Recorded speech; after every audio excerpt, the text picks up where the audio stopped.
السلام علیکم ورحمۃ اللہ وبرکاتہ۔ کہتی ہیں ایک دن ایک عالم وضو کرنے میں مشغول تھے۔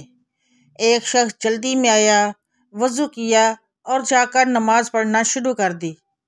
عالم کا معمول تھا وہ وضو کے تمام مستحبات بھی بجا لاتے اور دعائیں بھی پڑھتے تھے۔ جب وضو سے فارغ ہو کر کمرے میں داخل ہونے لگے تو دیکھا وہ شخص نماز پڑھ کر باہر نکل رہا ہے۔ انہوں نے پوچھا کیا کر رہا تھا؟ اس نے کہا کچھ نہیں۔ انہوں نے کہا تو کچھ نہیں کر رہا تھا؟ اس نے کہا نہیں۔ اسے معلوم تھا اگر کہوں گا نماز پڑھ رہا تھا عالم اسے وعظ و نصیحت اور تلقین کریں گے۔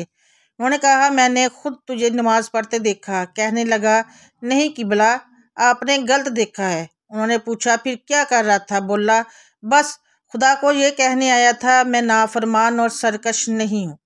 اس جملے نے عالم پر بڑا اثر ڈالا۔ واقعہ کے بعد کافی مدت تک جب ان سے پوچھا جاتا آپ کیسے ہیں، جواب دیتے نافرمان اور سرکش نہیں ہوں۔ اے مالک ارض و سما، اے ہمارے خالق و رازق، ہم جانتے ہیں ہماری نمازیں، ہمارے روزے، ہماری عبادات، ہمارے معاملات اور ہمارے معمولات کچھ بھی آپ کی شان کے لائق نہیں ہیں۔ اے واحد لا شریک، اے رب العالمین، ہم کو بس یہ کہنے آتے ہیں ہم نافرمان اور سرکش نہیں ہیں۔